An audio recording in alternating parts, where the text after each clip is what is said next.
let's get it started. Sensei chat. 79 for the year. Man, we're coming up towards the end of the year. We'll break 100 Sensei chats for the year, which means we've spent hundreds of hours updating you on crypto news this year from these chats, and I hope you've enjoyed learning with me. I hope everyone's doing well. I've got a great update. We're going to go over the crypto space in general. I've got some updates. Federal Reserve Chair Michael Barr was talking. I got some updates. Future Investment Initiative. This is where Ray Dalio, Jamie Dimon, Larry Fink dropped some really good knowledge about what's going on with the global economy and where we might be heading in 2024. And I've got a ton of just other great crypto news to go over with you and updates. So let's go ahead and get into it. Good to see you, everyone. I know the time's kind of shifted a bit. Sorry about that. Things happen, and I had to adjust on the fly. Luna wasn't feeling good, so I had to spend a little bit extra time with her this morning and getting my chat together. But good to see LAX. What's up, LAX? What's up, Green Llama? Thank you guys for being here. I know I kind of jumped the gun. I didn't really want to leave a couple people waiting here, so let's just take a look at what's been happening in the crypto space on the top 100 coins here. In the last 7 days, we've seen Pepe Koi enjoying some nice returns. I know a lot of people jumped into Pepe at the top and they've been holding all the way down, and it's good to see some of these people getting some money back. Also, I guess Floki's on the top here. INJ, I think they had, was it a lot of their tokens ended up being staked last week. We posted something about this in the crypto Nerds Discord a few days ago, so I'm trying to remember what that was about, but I think it would have had to do with staking. But other coins, you know, Quant is seeing a nice up 24%, Near Protocol 21%, Solana up about 19% for the last week here. So the market's been cooling off a bit, but it's good to see the prices pumping. People are in better moods, which I always love to see people in a much better mood. Let's take a look and see what's going on here with Bitcoin, because we know Bitcoin kind of sets the stage. So looks like we've kind of come down here a little bit in this groove, kind of cooled off a bit. Some people probably thought we were going to keep going up, and these are the people that got liquidated here. So man, people try to time the market and they try to do different things, and the machines usually always win in the end. So all right, Federal Reserve Vice Chair Michael Barr, he was at the today's Economics and Payments 12 conference, and this was actually today's date. So he does touch on CBDCs and digital assets in this speech. So I wanted to go ahead and play this, and we can go ahead and talk about it. So let me just play this. It's fresh from today, guys. Fresh from today. My mic should be coming in pretty good. LAX Green Llama, let me know how the mic is sounding to you guys. I turned it up even more because some people were complaining about it. So just let me know how you guys are doing. Let's play this. In his career, he served key roles in both the Clinton and Obama administration. A pleasure to be here. One of the downsides of being here, however, is I got to look at the agenda and realize that I couldn't stay and listen to any of the papers. It looks like just an extraordinary conference, a great group of papers and discussants, and I'm sure your first day was really interesting, and today looks very interesting as well. So I'm really grateful for the opportunity to be able to welcome you for the second day of this conference. This is obviously a time of great change and great promise for the payment system. The Federal Reserve plays multiple roles in the payment system, including as a supervisor of banks and financial market utilities, and as an operator of some key components of payments infrastructure. The research done by experts, including those in this room, is vital in helping us to understand what works well in the payment system and what can be done to improve it. We introduced the FedNow service in July to facilitate secure and convenient instant payments. We developed FedNow in response to a growing demand for instant payments from both households and businesses. 100 years ago, the Fed facilitated payments by moving checks across the country by train. FedNow represents new rails by which payments. When's the last time you wrote a check? I know. As I get older, I end up writing a few extra checks, but I never liked writing checks. Like, to begin with, I always hated checks. But is anyone still writing checks to pay for things out here? I'd love to know. Payments can keep pace with today's businesses and consumers. The Federal Reserve has now made these rails available. Banks can build on this infrastructure to provide better services for households and businesses.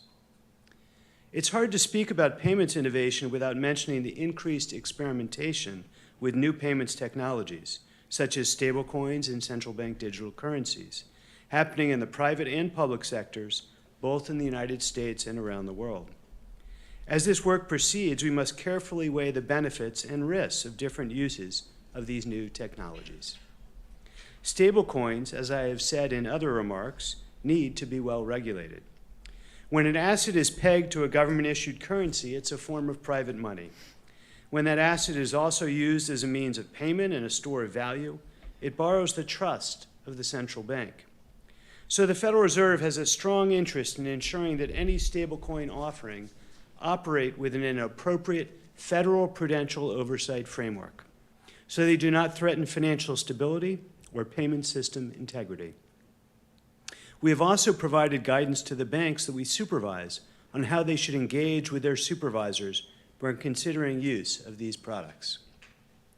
In terms of central bank digital currencies, we continue to speak to a broad range of stakeholders and to conduct basic research in emerging technologies that might support a CBDC payments backbone or for other purposes in the existing payment system.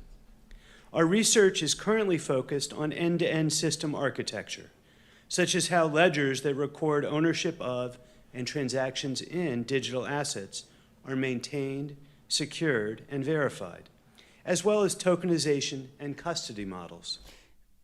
It's amazing to hear somebody that's in control of the United States banking system talking about tokenization, talking about CBDCs, talking about distributed ledger technology. And understand this, guys, these central banks are not going to create some brand new technology out of thin air and start using that. They are going to adopt technology that has been around for decades, right? And when we talk about technology that's been around for decades, we're talking about your XRPs. Stellar's been around, since 2015. HBAR, they're going to be using HBAR for micropayments and FedNow. These are the technologies that they're going to be adopting because they are proven to work. They're not going to be just creating something out of thin air. I just want you to understand that. This research helps us to consider how we could design a digital analog to the paper banknote that permits a transfer of value between two parties without direct facilitation by the issuing central bank. It is important to note, however, that while the Federal Reserve supports further research and continued engagement with a broad range of stakeholders, the Fed has made no decision on issuing a CBDC. And as Chair Powell has emphasized, we would only proceed with clear support from the executive branch and authorizing legislation from Congress. With this in mind, learning from both domestic and international experimentation can aid decision makers in understanding how we can best support responsible innovation that safeguards the safety and efficiency of the U.S. payment system. We'll hear more about the results for some of these domestic and international initiatives on CBDCs later today. International collaboration and coordination are often essential in payment systems, as we heard in John Cunliffe's keynote yesterday. In 2020, the G20 governments endorsed a roadmap for enhancing cross-border payments, aimed at making them faster, cheaper, more transparent, and more accessible globally. The Federal Reserve supports and continues to work with the international community on these issues, and I look forward to our ongoing engagement with stakeholders, both public and private, on the path ahead. Closer to home, traditional payment methods are still the backbone of the U.S. payment system, despite the surge in interest in emerging payments technologies. It's important to continue to advance research in both new and older payment methods. Questions on the use of cash and the dynamics among the players in the debit card industry remain worthy of investigation, as is evident in the conference agenda. Earlier this week, the board proposed revisions to the interchange fee cap for debit card issuers as required by law. Public input is a key element of the rulemaking process for the Federal Reserve, and I look forward to reviewing the comments that we will receive on the proposed revisions.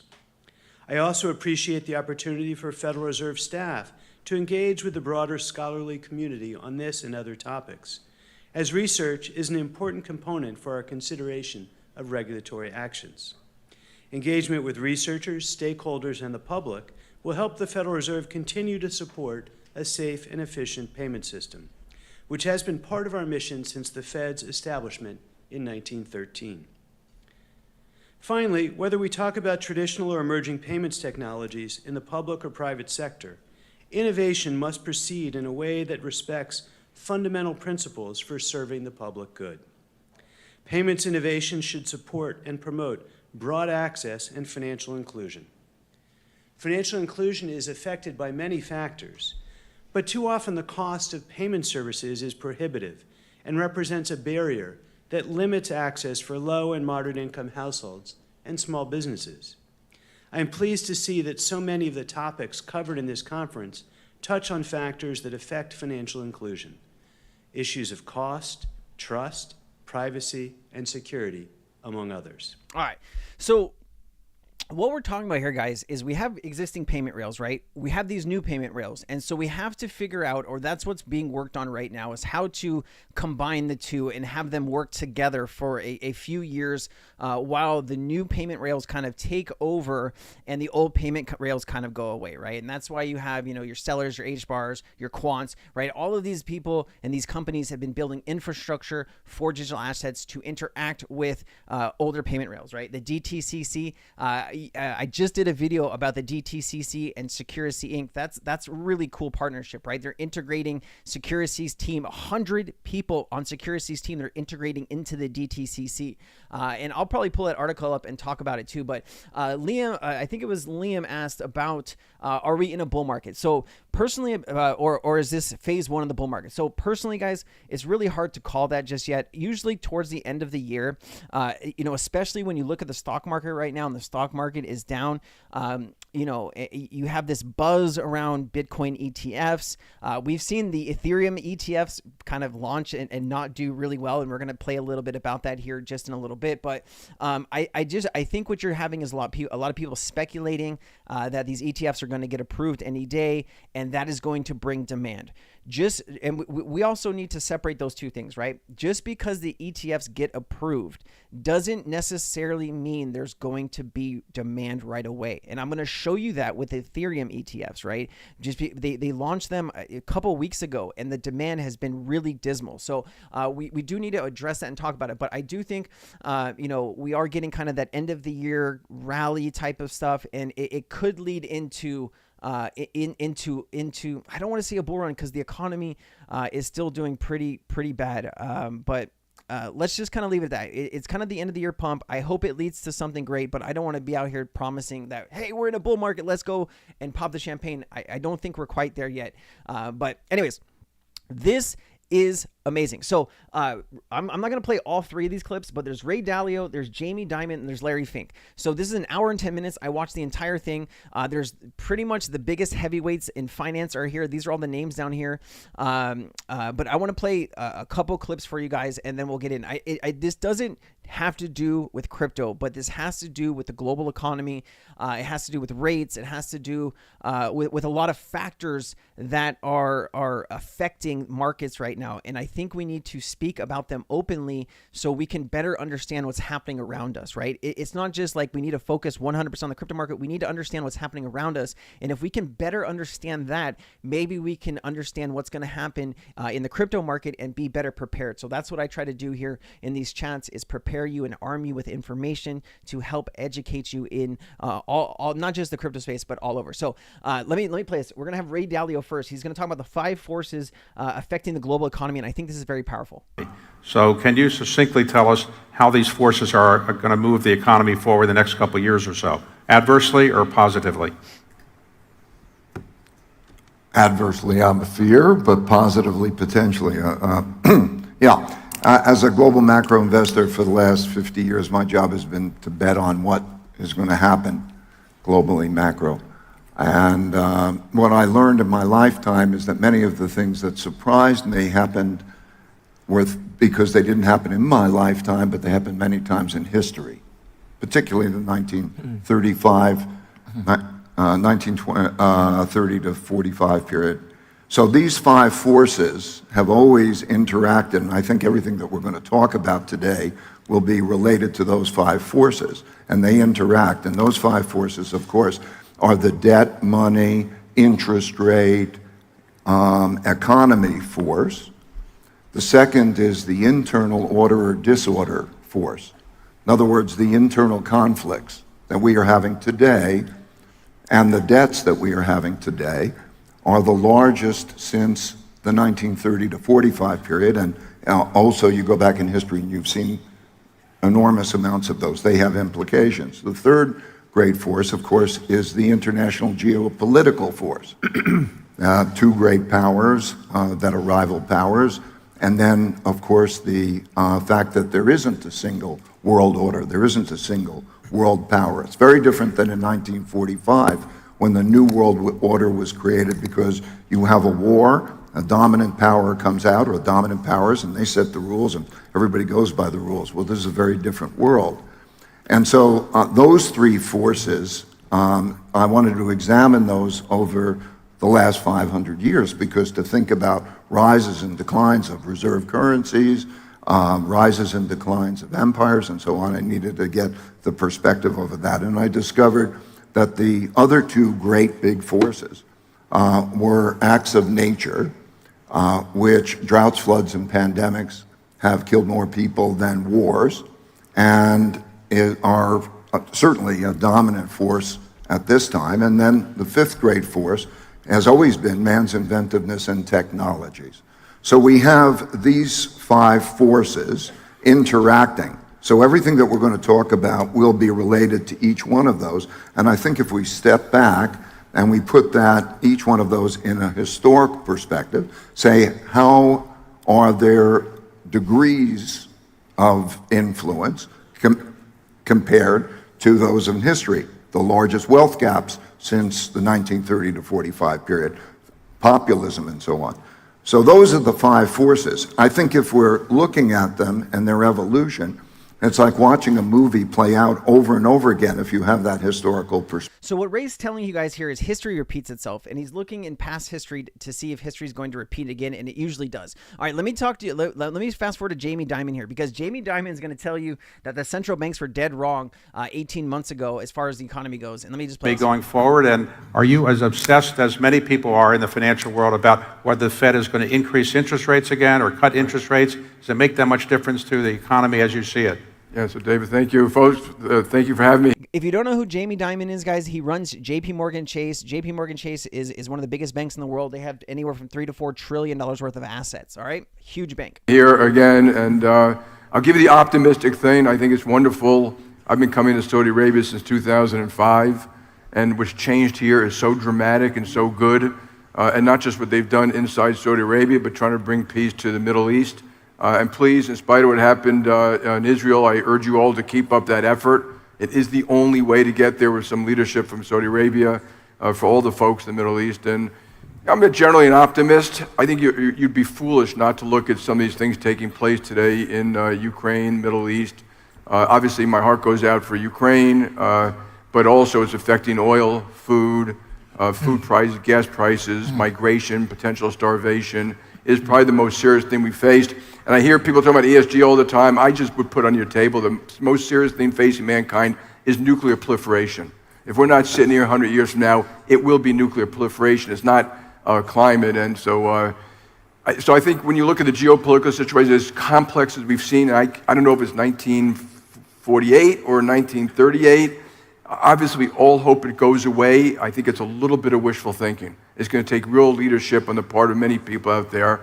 And then I look at the financial situation, the fiscal spending, which is more than it's ever, I'm talking about the United States, but it's almost true around the world. It's more than it's ever been in peacetime, by a long shot, with the highest debt levels we ever had by government. And there's this kind of omnipotent feeling that central banks and governments can manage through all this stuff. I'm cautious. I don't think it makes... Guys, what Jamie Dimon is talking about is governments like the United States are spending more money than they're taking in tax revenue, okay? So when he's talking about a deficit is how much we're spending over what we're taking in. So if we're taking in anywhere from $4 to $5 trillion in taxes and we're spending $7 trillion, we have a $2 trillion deficit. And the problem with that is you can only keep printing money. That's what happens when inflation goes up and you have to deal with that. But we are in a bit of a sticky situation here where core inflation is around 3.7%. They're talking about inflation getting back down to 2% maybe by 2026. So that is a far time away. The Fed is probably not going to pivot until mid next year. And so for the next maybe 8 to 9 months, you are going to see continued high rates, and it's going to be a struggle for a lot of people to get through. You have, what is it? People in the United States making $100,000 or less a year, 45 or 50% live paycheck to paycheck, right? So even when people are making a 6-figure income, they're still struggling to get by, and that is a huge problem. Makes a piece of difference whether rates go up 25 basis points or more. Like zero, none, nada. I think whether the whole curve goes up 100 basis points, I urge people, be prepared for it. I don't know if it's going to happen. But I look at what we're seeing today more like the 70s. A lot of spending, a lot of it's going to be wasted. I'm in favor of this whole ESG effort. On the other hand, if you look at the way we're going about it, it's almost like governments want to whack them all and force it, but no carbon taxes, no rational way to go about it. That would be more important. In the United States, for example, you can't build pipelines to reduce coal emissions. You can't get the permits to build solar and wind and things like that. So we better get our act together. I'm hopeful when I listen to all the R&D, see it around the world, we will make the breakthroughs we need to beat climate. But it's going to be a day later and longer than it should be because of our own basic incompetence. I also want to add one last thing. I'm taking this from Bob Gates. To fix this, it's going to take real leadership from the Western world, in particular America, but leadership which is not just military, diplomatic, development finance. And this development finance, I don't know if Ajay's still here, what we need in development finance dwarfs what governments can do. So it can't be done without private capital, and private capital isn't going to come in if you build something that gets taken from a government or something like that. So we have a lot of work to do. It's one of the reasons I think these events are positive, but I would be quite concerned. And the other thing about when you look at economics, I think people prepare for possibilities and probabilities, not calling one course of action, since I've never seen anyone call it. I want to point out that central banks 18 months ago were 100% dead wrong. Okay, so maybe there should be humility about financial forecasting. I would. All right, let me go. I'm going to play Larry Fink, and then we're going to get out of here. Not get out of here, but I'm going to get back to crypto. Sorry. But he's going to talk about the kingdom for real quick, and then he's going to get into what kind of needs to be done. Larry Fink runs BlackRock, which is the biggest asset manager in the world, $10 trillion. And this is kind of what's been going on in crypto. People, there's rumors, BlackRock ETFs, and then some other ETFs are going to be approved. The recent spike in Bitcoin price, people are speculating that it is BlackRock getting ready and buying Bitcoin because they have to have the Bitcoin already, and they do that through Coinbase and Aladdin. Make sure that the political side of the world understands that peace and prosperity does work a lot longer and does shape and lift more human beings to middle class and higher standard of living. And conflicts actually create much more global problems for the majority of the world.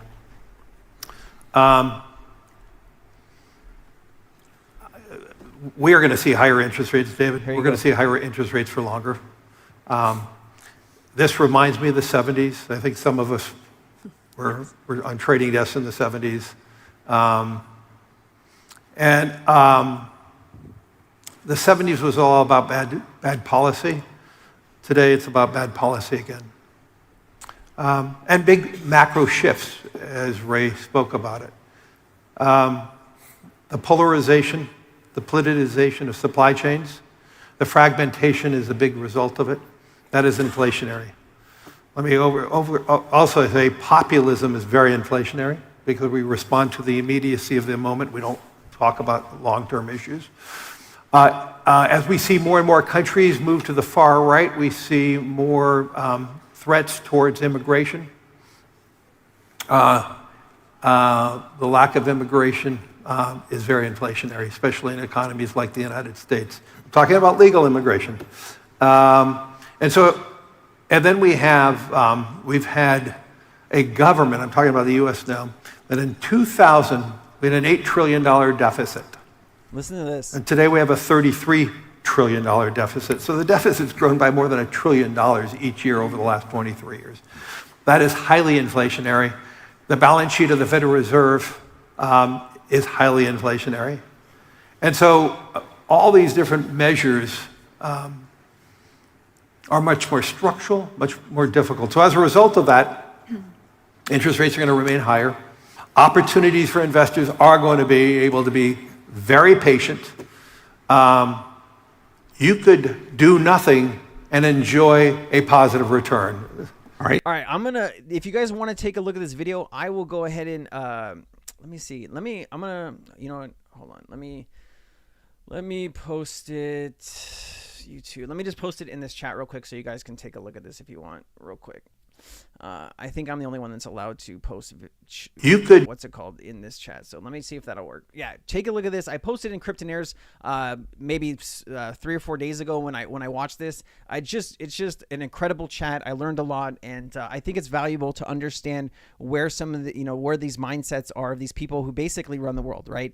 I know we like to think politicians run the world, but it really is the bankers that have all the money, and some of these Rothschilds and things like that. Those are the people that really do have control over pretty much everything, right? All right, so Finastra, this is really cool. Finastra is working with Swift.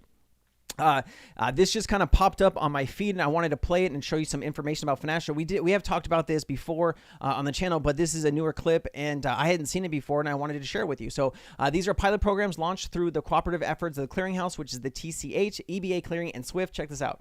This is Zesty. Institutions need a payments infrastructure that is nimble, scalable, and agile enough to meet emerging customer demands.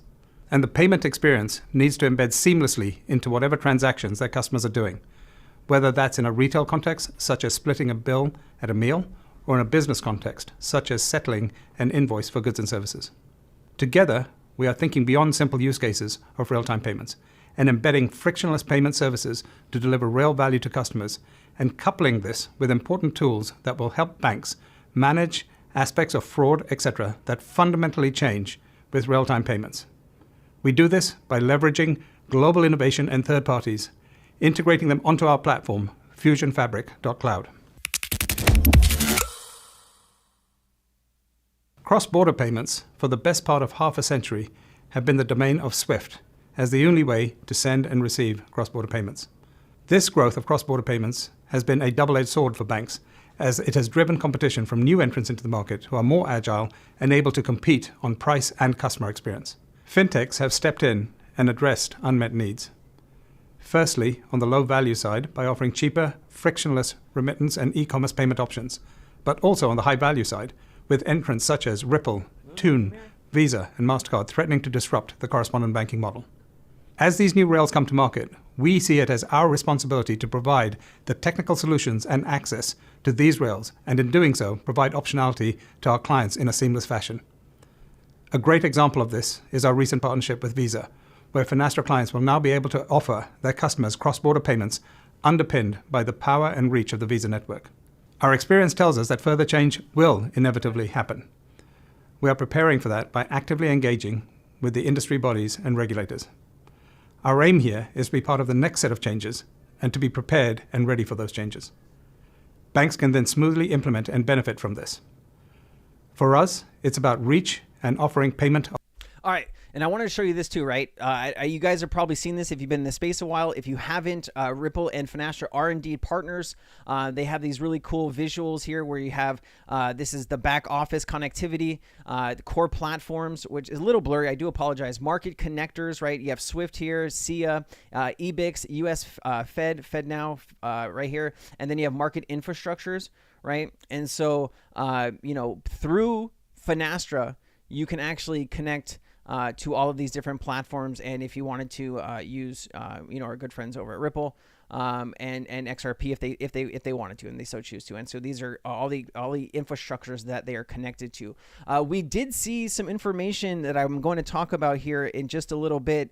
A pushback to March instead of November. It had to do with Europe and the payment system. Man, I'm having a blank on what that is. Just give me a second. I have it right here. SEPA. Man, I always forget SEPA, man. Okay. Now, let me just talk about this really quickly, since I did see some comments on YouTube about this. So this is SEPA. This is not SWIFT, or this is not like Citi. This is not JP Morgan. SEPA is the single euro payments area. It's a payment system inside of Europe to do with euro. And so it says based on the input collected from SEPA payment schedule participants and CSMs in the second half of October 2023, the Payment Scheme Management Board, the PSMB, and the EPC unfortunately concluded that a successful ISO version migration on November 19, 2023 could not be guaranteed for at least 2 large SEPA countries. Okay, so they don't specify what are the countries here. I tried to look. I couldn't see. If you guys know, please let me know in the chat. I would love to hear that. But it says this due to reportedly operational delays, the need for additional testing time to ensure safe migration. So here's the new date for SEPA. We're going to see if this impacts anything else, but this is just SEPA for now. So I always tell you, don't get married to dates, especially with ISO and with crypto. We just can't be married to dates at this time. But we're going to see, and I'll bring you more updates when I have it from this, but a little bit of delay coming out of SEPA. All right.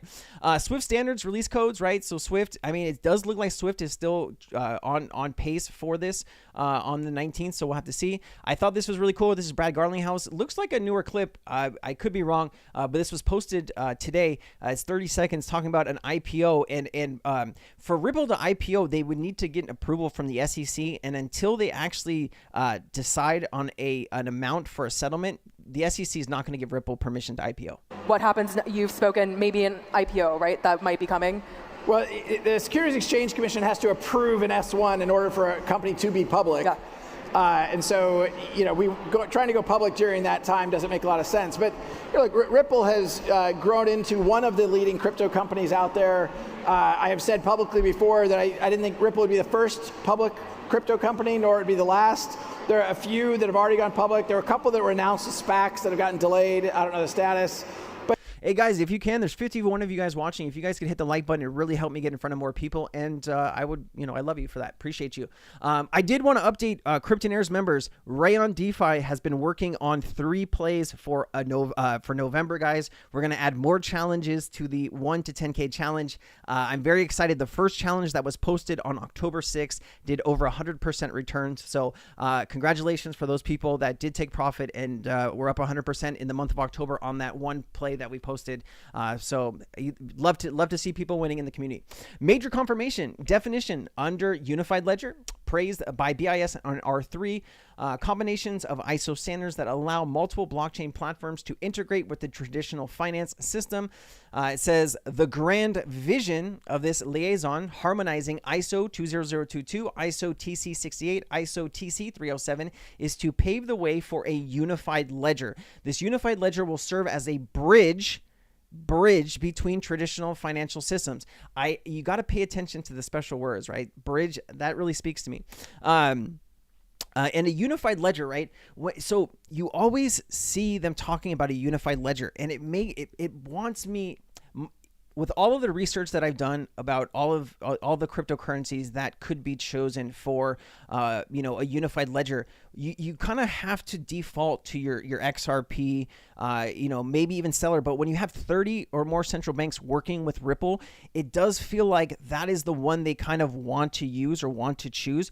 We're never going to know until more announcements get made, and actually, instead of testing, it's implementation. But I do think the testing in Palau is a way for the United States to really kind of test a digital dollar without having to test it in the United States.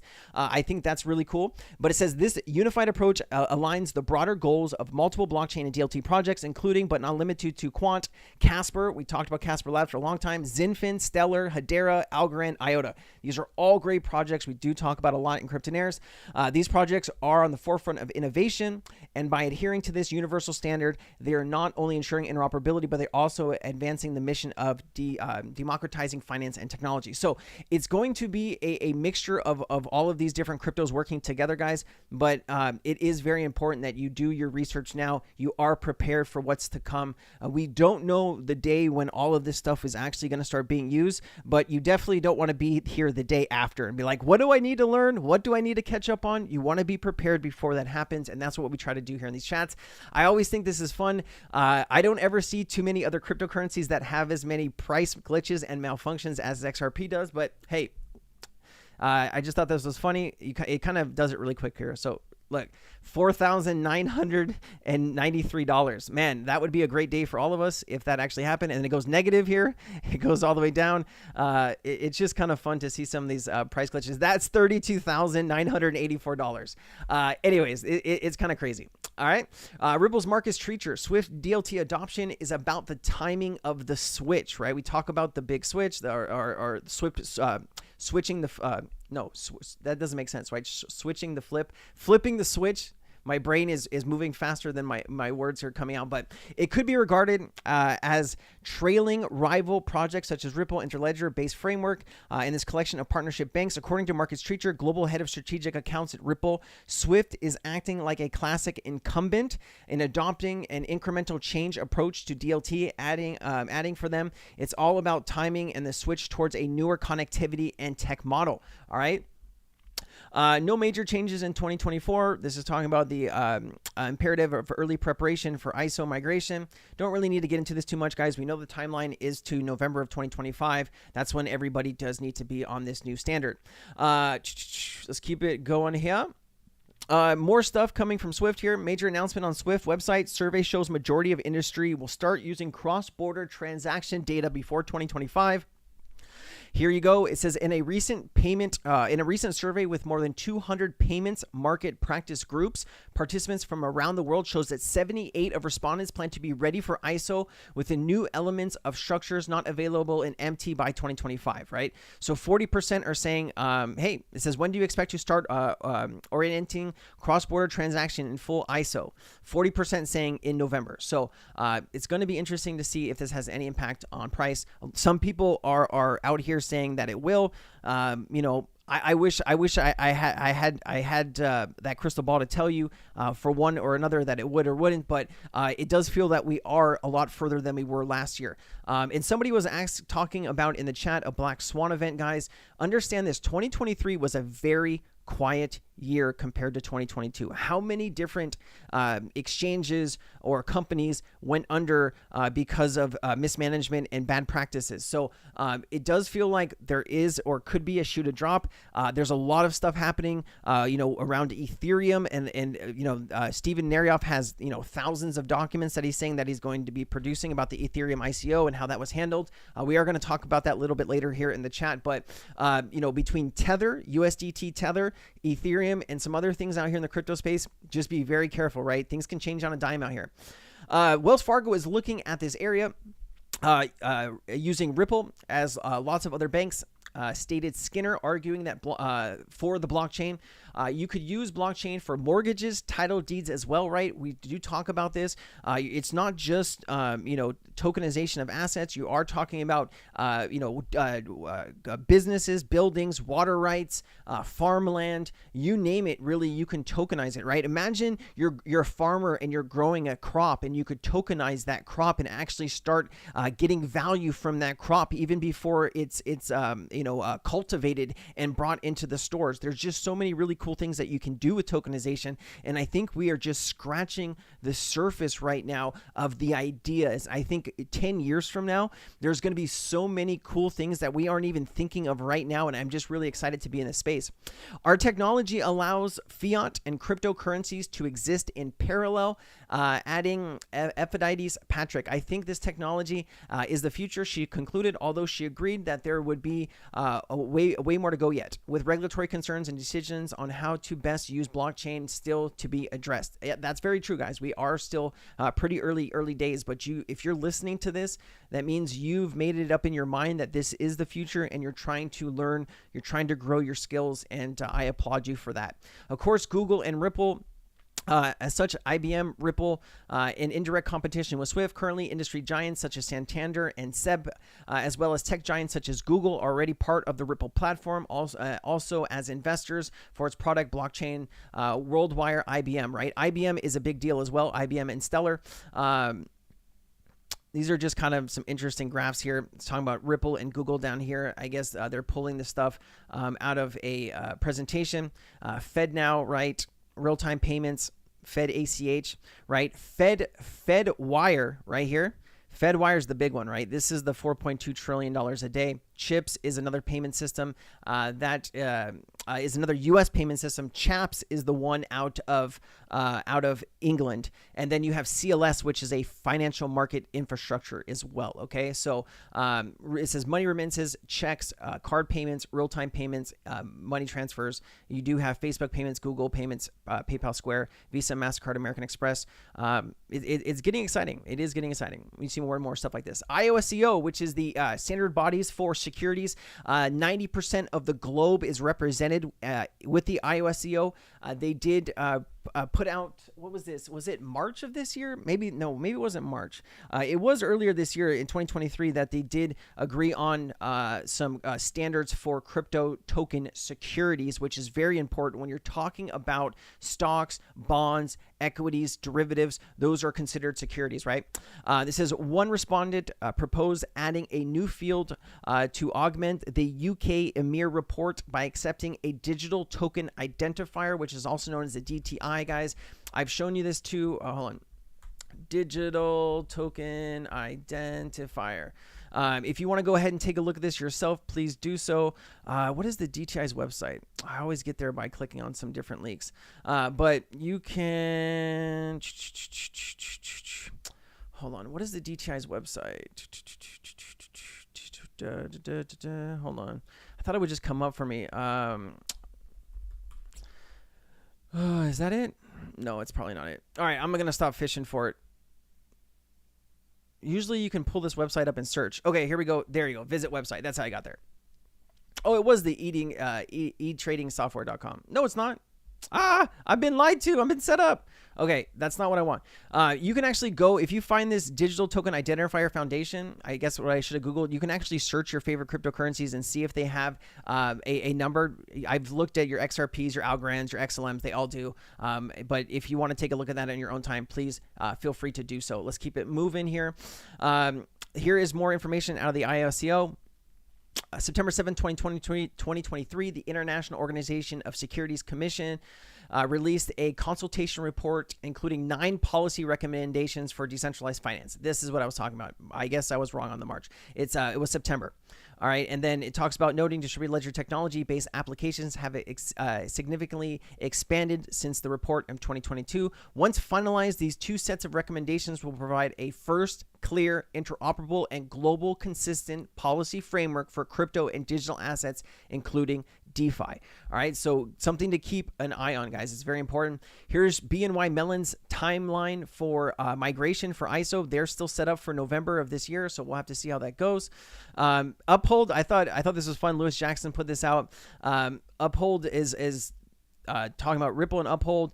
If y'all bring back debit cards, maybe even offer a credit card with some rewards, I might even close my bank accounts. And then it says, stay tuned, Nick. So maybe there's something coming out of Uphold here very shortly. That'd be kind of cool. Here's David Schwarz talking about tokenization, XRP, and some other stuff. Let me go ahead and play this for you. It's 2 minutes and 17 seconds, and then we'll move on. I think the future world where people have a sort of a wallet that's a sort of universal store of value.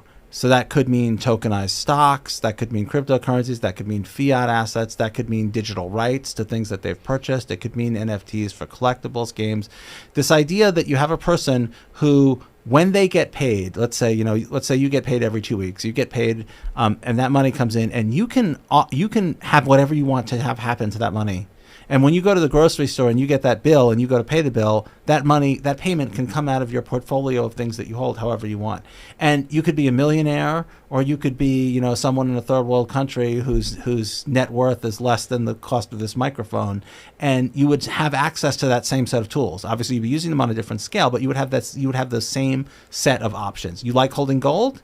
When you get paid, you could have tokenized gold, and when you go to pay, at the grocery store, you're using tokenized gold that's being sold, and it's just everything in one place. And that means, like, when you gift money to other people, when you pass away, your heirs don't have to go looking for your assets spread all over the place.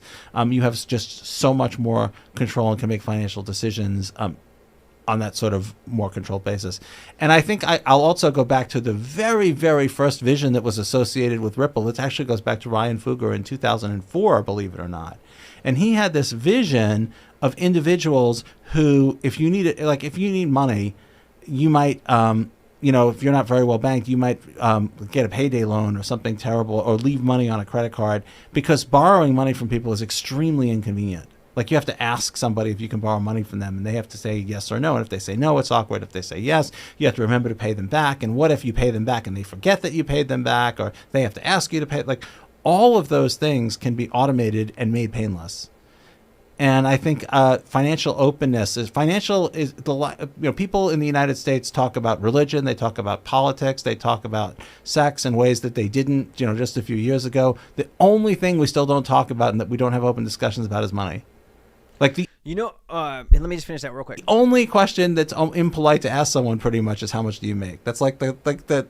So we know what's interesting about this, guys. People get paid once or twice a month from their employer because it's expensive for the employer to pay the employees. Now, if the employers could use a digital asset like an HBAR or a Stellar or an XRP, and they're able to be paid every day, people might not have to go out and get these payday loans where they're paying 15 or 20% interest just for a short time. There's a large majority of the people in the world that can't afford a $400 to $1,000 extra bill that pops up. Like, say you had to go to the ER for something that, happened, and this digital shift is going to allow not just businesses, but people to actually live better lives. And they won't even realize it, but we will know what is happening behind the scenes, even if people don't accept that, hey, the reason I'm able to be paid every day is because of digital assets. I thought this was pretty cool. I always like to bring different information to these chats. It says, this is insane. A user lost $24 million on crypto phishing in just a couple clips, but it's the saddest thing anyone could ever do in this place. And so he said, let's analyze this. So I want to, part of my job as an educator out here is not just talk to you about all of the great, amazing things, but it's also to help better protect you from scammers and different people like that. It says, recently, I had a significant rise in crypto scams. So even App Store has been victim to a new type of phishing scams. We don't even speak about the increasing use of malicious extensions on Google Chrome. So you're seeing more scams with Google Chrome. You're seeing more scams in the App Store. So just be very careful of what you're connecting to with you when you have your wallet. Like, I have my crypto wallet up here, but I always have it locked, just because I'm online and doing different things, and I'm very cautious about what I click on.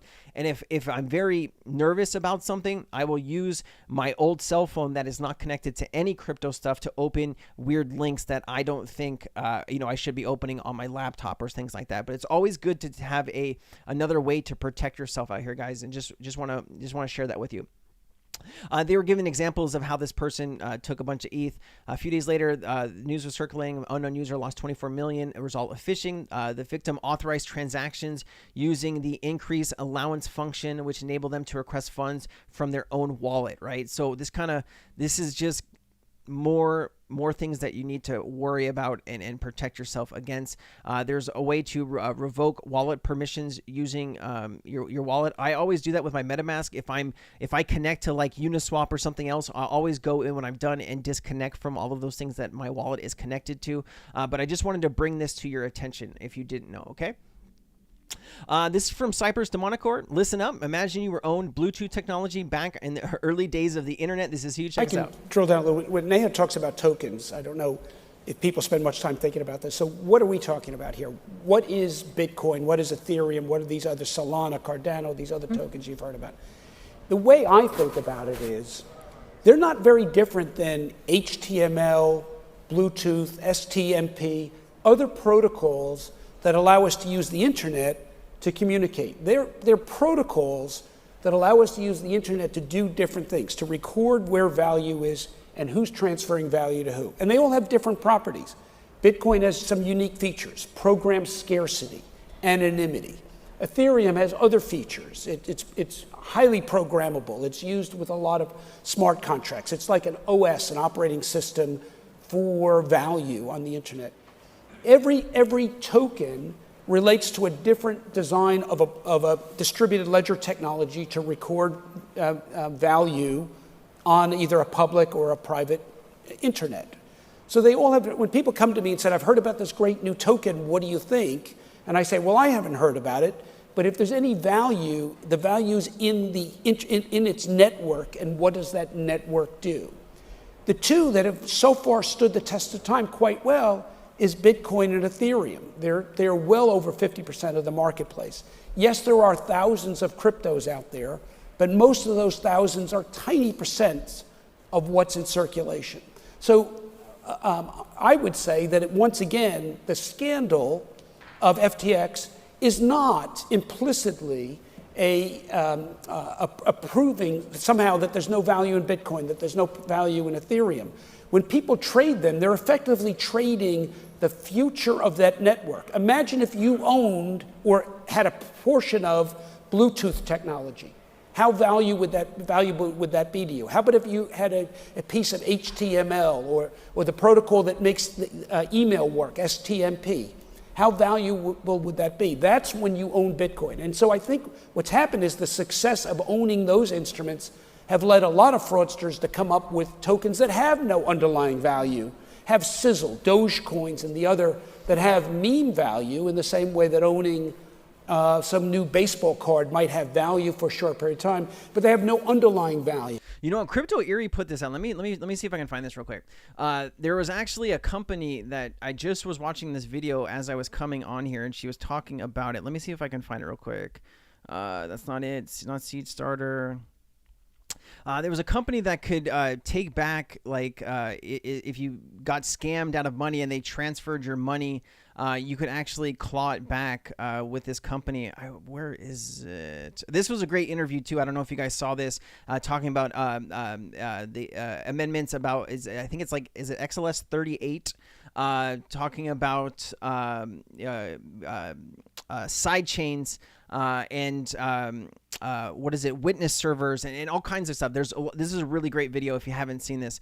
I don't know, where is it. I was watching one of her videos earlier today, and maybe it's not on here, but I'll have to find it. I'll have to find it. But she just did she just talked about this earlier today.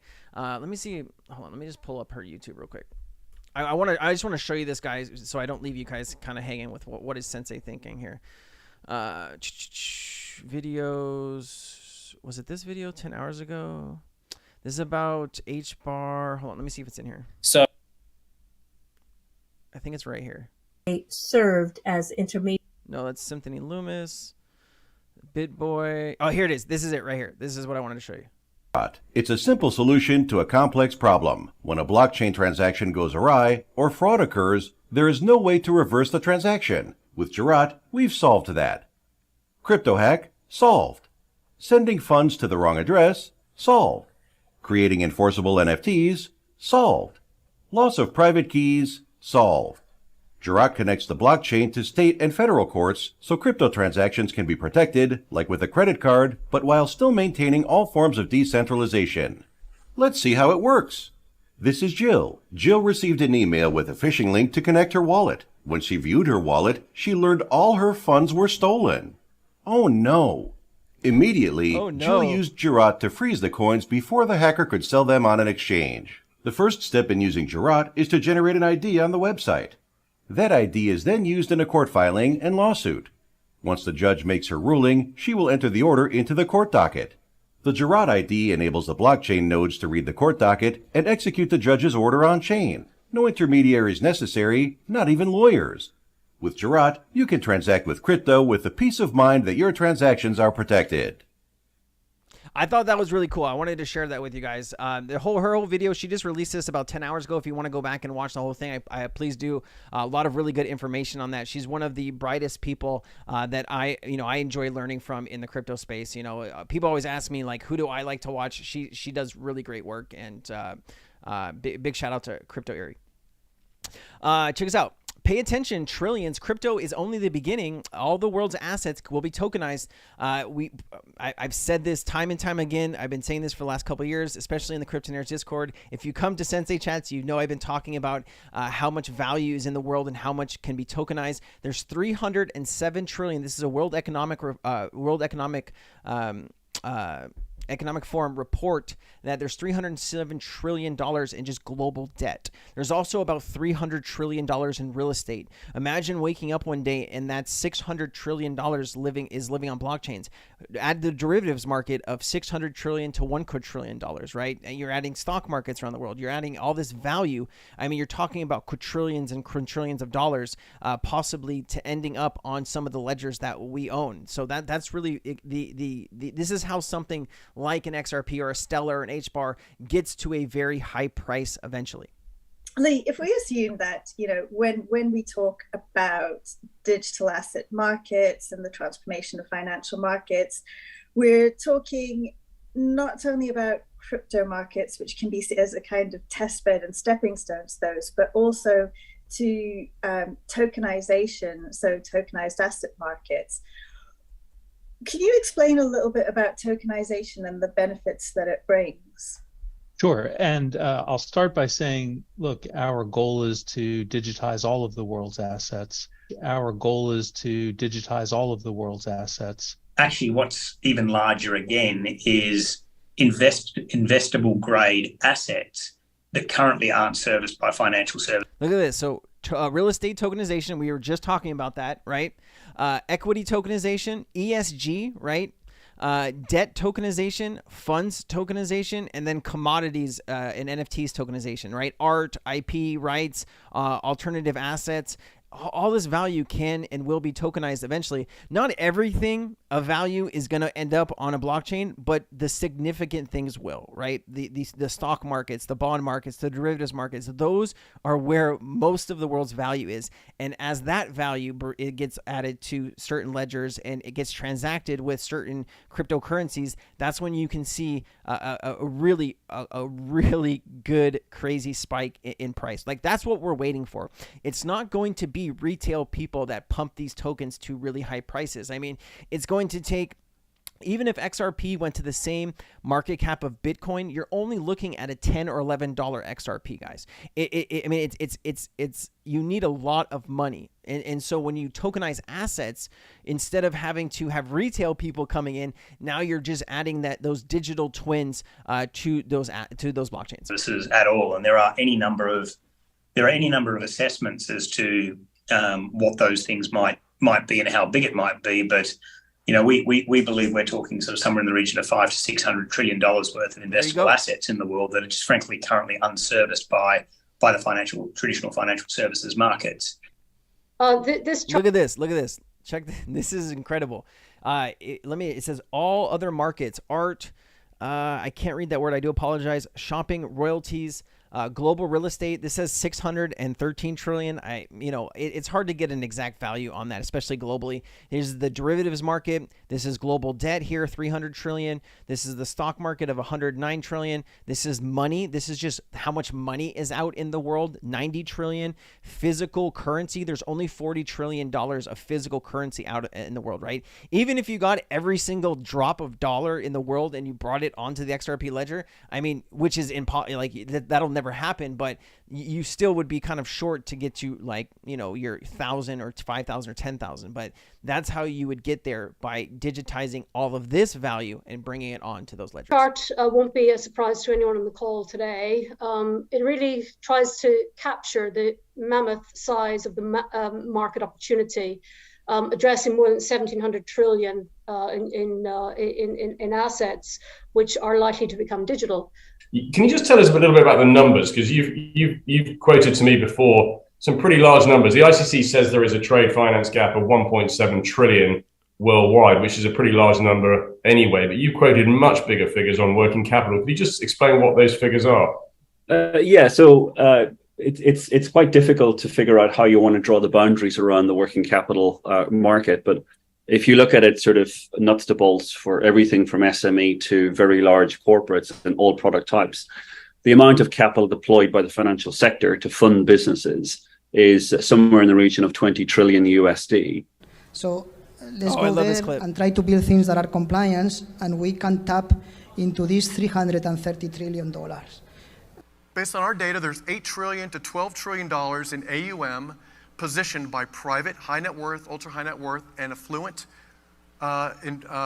individuals to move into private investments of tokenized private assets. $8 to $12 trillion will be the mechanism by which the next level of development of this technology ecosystem is monetized, the deficiencies are addressed, new capabilities are introduced, and the evolution of the tech stack and the re-expression of the financial market infrastructure will be realized. If we think about the opportunity, how we get to beyond the 1 trillion, I would start with private asset space is a $290 trillion market around the world. That's bigger than publicly traded securities. And most of that digitization we think will happen on blockchain. So we see what people loosely refer to as cryptocurrencies as sort of, to your point, Jana, the first step in the evolution. But we expect, frankly, that all different types of assets will be quote unquote tokenized, by which we mean digital representations of those assets on blockchain will become a real thing. Man, that was a great clip. He clipped a bunch of different people talking there. Just so much great information. Also, another, I guess, Coinbase XRP glitch. I don't know.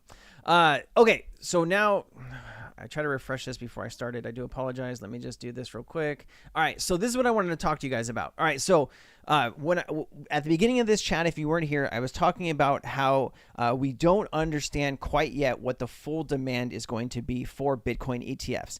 Now, Ethereum just launched some ETFs, and the demand has been very dismal. And we're going to talk about that over the next two clips here. But I wanted to just reiterate that as we get into these next 2 or 3 clips. The SEC possibly approving a spot Bitcoin ETF.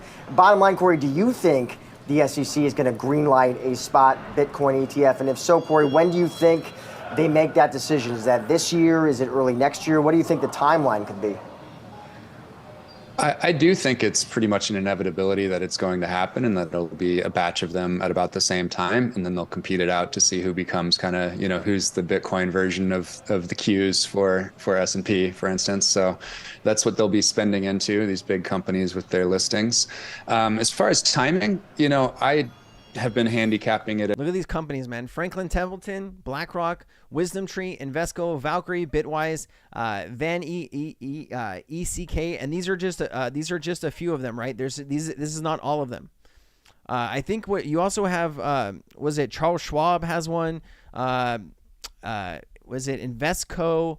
There's a few others as well. As basically Q1, but it does seem like there is a smaller chance, obviously, of it happening sooner. I would place my bets on Q1, though. He would place his bets on Q1, so not this year. I just wanted to show you that. Here is Jay Clayton. He's on Squawk Box talking about the same topic, Bitcoin ETF. Let me go ahead and play this for you. I'll be right back. So Bitcoin was up 25% in 4 days. And we had an SEC. Yeah, that's where I was going next. Go ahead. We had an SEC official on who said, it's crazy to me that that the SEC hasn't okayed a spot.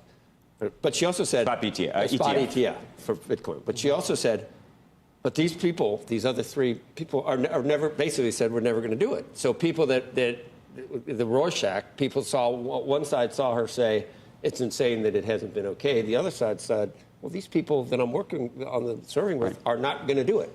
Why was it up 25%, and is it still inevitable this year? Yeah, well, I've said it's inevitable. This year? Okay. You should never give a time and a You're right. I mean, I'm learning from you. Yeah. Right. Don't give a time and a prediction. No, the issues that were in doubt is trading manipulative? And for a time period, people thought 90% of trading in Bitcoin was wash trading, ladder trading, or otherwise manipulative. Is there enough data about trading? Do we have enough data about overall supply and how it operates? All of those questions, in addition to what Bitcoin is classified as, which is a commodity, CFTC, SEC agree, they've all been decided. So the questions that were, what I would say, and so doubt in my mind. Look, I was not comfortable approving a Bitcoin ETF when those questions were open. But I think now they've been decided. You would echo what she said, that it's totally illogical that it hasn't been done yet. Right. I would echo what she said. And I don't know whether Bitcoin's going to be worth a lot or a little, but we're at a point where the market can decide. But Jay, let me ask you this then. That's interesting. Are you of the view that what you're seeing here, because we have BlackRock on the docket and Fidelity and some of these big names, I think a lot of people seem to take great comfort in the idea that a BlackRock is the one asking, or Fidelity is the one asking, and that it's not, Grayscale, which is a smaller firm that's been asking for this. FTX. That somehow is a distinction, and that somehow the SEC is going to look upon them more favorably because of who they are, or because they have relationships with, how does that actually work in practice? Do you get this application from BlackRock and you go, geez, because it's coming from BlackRock, I should probably do this? Or do you say it doesn't matter that you're BlackRock or you're the lovely guy behind here who serves coffee outside? Let's give the SEC staff some credit. That's not how they look at it. But what is the BlackRock, Fidelity, what is it indicia of? A deeper exploration of the issues that we just talked about. There has been back and forth dialogue with people who have applications, demonstrate that trading is efficacious, demonstrating that people can have the data, demonstrate that there's a way to hold this so that, theft and the like are. Remember, this is the guy who sued Ripple on his last day in office. He was the basically the architect, him and Bill Hinman.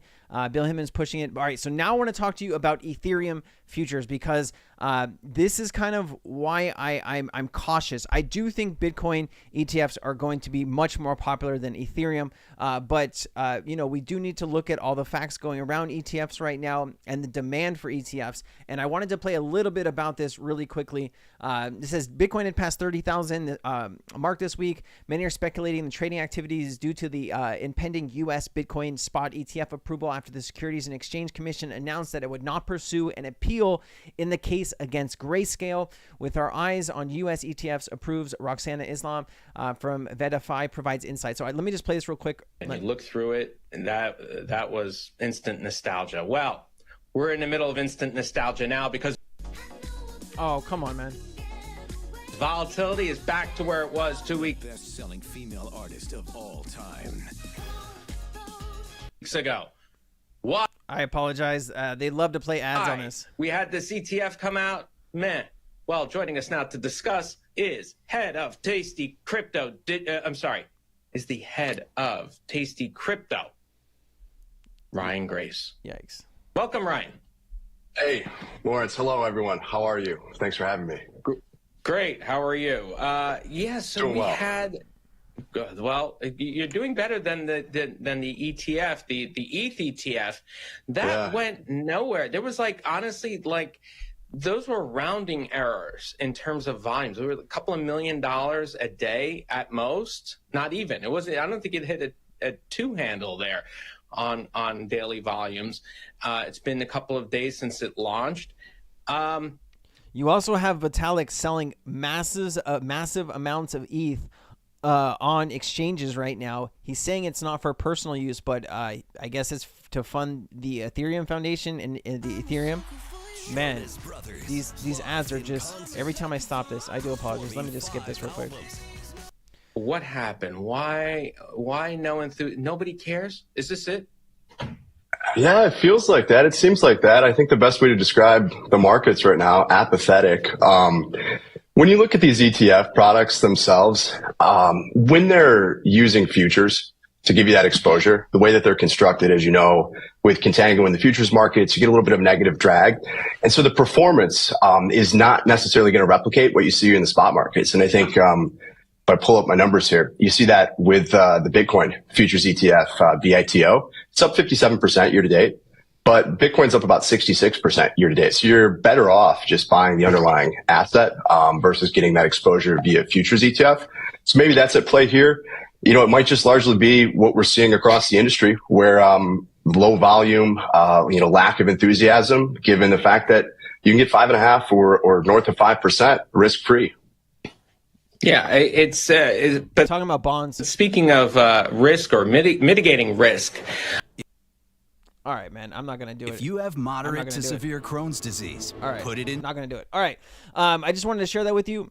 Hi, it's me, Ernie Hudson. This is Ernie Hudson. This is a message out to the XRP community. I'm not going to play the whole message. If you guys want to see it, this is an actual older message. He just kind of gives props out. This is one of the original Ghostbusters. I just played like maybe 20 seconds for you so you can get a taste of it. And then if you want to see the whole thing, you can go to this address here. This is Ed Moore from Ghostbusters, giving a big shout out to the XRP community. You know, the XRP community is strong. It's growing. The momentum continues to increase.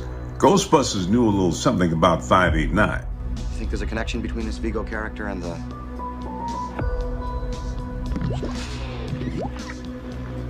slime? The atomic weight of cobalt, 58.9. You better get over to Dana's apartment. We need to band together. We need... All right, I thought this was just a fun clip to show you guys. Please take a look at it at in your own spare time if you want to take a look at this whole thing. All right, Jeremy, attorney Jeremy and his wife make a bold prediction on how Ripple case ends. Shout out to U.S. crypto law. This was actually from yesterday. What everybody's waiting for the SEC to pivot, right? And I think that's the question. There are 61 of you watching. I would love if you could hit the like button. It doesn't cost you anything, but I will give you a digital hug. Is the dismissal, does that give any insight that they're pivoting? I don't think so, but I didn't know if you thought that dismissal coupled with the Bitcoin ATF and all that stuff that's going on now, do you see the SEC pivoting and lessening their anti-crypto approach, Jeremy? I'm gonna pass to Timu on this one. I don't think so. I mean, I don't think these trial level defeats do anything. I think it's more on the appellate level. So I don't think so. No, I'm with you because I think a lot of people, you know, the SEC, even though the Southern District of New York is obviously the more prevalent jurisdiction, financial markets in our country, you know, right now you've got a library decision that found against them, and you've got this Ripple decision. There are two district court decisions, and I think that point of this isn't, you know, the Second Circuit or an appellate court coming down and handling it. I don't think it's going to force the SEC's hand at all. Let me ask you. I'm going to put you on the spot, Jeremy. You're famous now for these percentages. How does this end? How does this, when all's said and done, how does this case stood end? up? This case ends, and I'm calling this one for the first time ever. You heard it first on Crypto Law. This case ends at an appeal by Ripple on its blue sky defense, and the Second Circuit agrees with Ripple, and Ripple walks away with the big W across all three categories of sales. Whoa, that is a bold prediction, and thank you for sharing that. You even got close to the camera. 51.6% chance of that happening. What say you, young lady? I stand by my husband, not his butt. I appreciate the other 6 or 7 people that just hit the like button. I will. Here's the hug.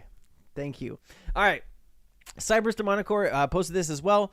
This is from Citi as a quote. We are delighted to work with our partners at Euroclear and the World Bank on this inaugural digital issuance. It demonstrates the continued value of international issuance model and its potential to transform the way in which the debt capital markets operate.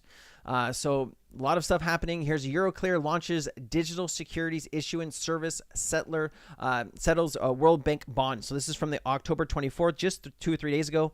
Euroclear has launched a digital securities issuance service and settled a €100 million, $106 million digital world bond. This is the first step in the Brussels-based Settlement House digital infrastructure strategy, it said. The 3-year bond, which is being called a digital native note, was issued by the World Bank lending arm, the International Bank for Reconstruction and Development, to raise funds for sustainable development. It was listed on the Luxembourg Stock Exchange, and it was completed on October 23rd. Really, really cool, guys. Euroclear's digital infrastructure is connected to its traditional platform for secondary operations and is compliant with the European Union's Central Securities Depositories regulation. It operates on R3 Corda's blockchain technology. World Bank Group Managing Director, Chief Financial Officer Anshula Kant said, a transition to digitization is underway in the capital markets. Euroclear's new service offers issuers and investors an opportunity to take another step along this journey. So here was the announcement from R3 Corda. Really, really cool, guys. Really, really cool. All right. People are asking how much Gala rewards I am getting. I always like to share information when people ask. I'll just refresh this to show you. Gala nodes have been kind of pumping out in the last couple days here. I've been getting 5,727 Gala every single day from my 8 nodes that I run. That's a lot of Gala, guys. I'm getting like 170, 180,000 Gala a month right here. It started pumping up maybe about 16 days ago. I was making 3,600, and then it jumped in just a couple days, like right here, 3,600 to 4,600, and now it's 5,700 a Gala a day. Man, if Gala goes back to 10 cents, 50 cents, I will be popping champagne, and I will invite you all over for a party. All right, so this is about Constellation DAG, cup and handle pattern on DAG daily chart, Door Metagraph beta testing in progress and launching on the mainnet very soon. Is it a good time to get back into Constellation DAG? It kind of feels like the chart people think that it might be a good time, so just want to keep that on the forefront of your mind. Project Polaris from the BIS Innovation Hub Nordic Center is focused on designing a secure and resilient CBDC systems online and offline Bank of International Settlements. Let me just play a little bit of this for you In our guys. fast-moving, hyper-connected world, the way we use money to make payments and do business is changing. Many countries are increasingly relying on digital online payment systems instead of cash. But our growing dependency on these online systems can affect our ability to pay when they become unavailable due to system outages, cyber attacks, or even natural disasters. Being able to make payments when offline could provide a solution. An offline payment is a payment between two parties which are not connected to a ledger system. The ability to make offline payments when systems are unavailable could improve the resilience of payment systems and provide backup during a crisis. Offline payments could also enable financial inclusion wherever internet and telecommunications connections are unreliable or non-existent. This is the type of area that, remember, maybe it was like 5 or 6 Sensei chats ago, we were showing the video about the XRP using radio towers to do transactions. I thought that was really cool. But these are the kind of remote areas that you would like that. There's also a pretty cool side thing. Here you go. Check this out. I was in a space with this company called World Mobile last week, or was it this week? I can't remember. I think it was Tuesday. It was actually Tuesday this week. But they are putting up hot air balloons, and they have internet connectivity in the hot air balloons, and you can actually run a node that is a hot air balloon, and actually they're trying to get in the telecommunications arena where you can get mobile service in remote areas. So you know how you have Starlink and things like that, but this is another solution for mobile connectivity, and it's not just in places with hard to reach. They're actually working on expanding in the US. You can run different nodes to support this network and get paid in their token. There's actually an 835 air nodes, and so I thought this was a really cool project. I'm actually I'm talking to this project to try to see if I can get them to work with BioFi. to be a mobile phone provider. So I'm always thinking of trying to connect different companies, and I'm working on setting up a meeting now and trying to get this done. But I thought this was really cool. But they did a test in different parts of Africa where they put up these hot air balloons, and you get mobile service. So coverage map, these just some information about us. I would love to see a picture of the hot air balloon. Let me see, where is it? Power, own an air node. So there's an Earth node. There's a world. There's the token, obviously, and there's an air node. So the air node, I think you need 100,000 tokens to launch one of these nodes. Let me just show you this real quick. World Mobile. I think I did the math on this. World Mobile. Let me see here. Where's the token? There it is. It's about 14 grand to run one of these. You have to get an approval to do this, but I thought this was really cool, and I just wanted to bring something new and unique to this chat. So if you like this type of stuff, check them out, guys. I think this is a really incredible ecosystem that's being built out. If you want to get some information, if you go to Wolf Finance, they just did a space on this. Let me just show you this really quickly. Wolf Finance. I get invited to Wolf's spaces all the time, but this is where you would check. I think it's from Tuesday, so you're gonna have to find it. He does all of these different spaces, but if you want, the CEO was talking about all this, and it was really, really intriguing, and I was trying to ask good questions. But you can take a look here from Tuesday, which I think was the 23rd or 22nd here. Let me see if I can pull it up for you really quickly and just send it to you so you guys can listen to it. But it's really cool. And if you're in some of these places that you need good cell phone service, this might be a solution for you. And you can actually run a node out of your own house. Like, let's say you live in the United States and you want to support the network. You can actually hook it up in your home and power it. It's kind of like a Helium. You know how Helium did all of the nodes? Man, it's in here somewhere. I'll try to find it and post it on my Twitter for you guys, but it's in here somewhere. I do apologize. Let me just keep moving on. But it was a really, really good space. It was a really, really fun space. But just something food for thought. I don't really need to continue this. If you guys want to watch more on Project Polaris, please just go check out MetaMan X. He posted it. It's just 6 minutes talking all about it. This is also from Dagnum PI. This is the Space Development Agency has received approval from the International Telecommunications Union to test Link 16 signals from its transport layer of data relay satellites in low Earth orbit. SDA cannot use Link 16 over the U.S. territory due to a dispute within the Federal Aviation Administration over potential interference with civil aircraft radios. The transport layer satellites, of which 19 have been already launched, are critical for Defense Department's Joint All-Domain Command Control JAD-C2 systems. This envisioned as a network that provides quick communications between various military components. Testing the Link 16 signal from space is essential for demonstrating the capabilities of planned proliferated warfighter space architecture. Warfighter space architecture. That's pretty crazy. The SDA has ambitious goals, aiming to launch about 400 of its satellites by 2028. A major challenge is the dispute between SDA and the FAA. The Department of Defense and the FAA have been ongoing disagreements about the use of Link 16, mainly concerning the potential of frequency interference. But this kind of goes back into this post right here, and it's a little bit blurry. Let me see if I can just pull up this press release for you. I just thought this was really, really kind of cool.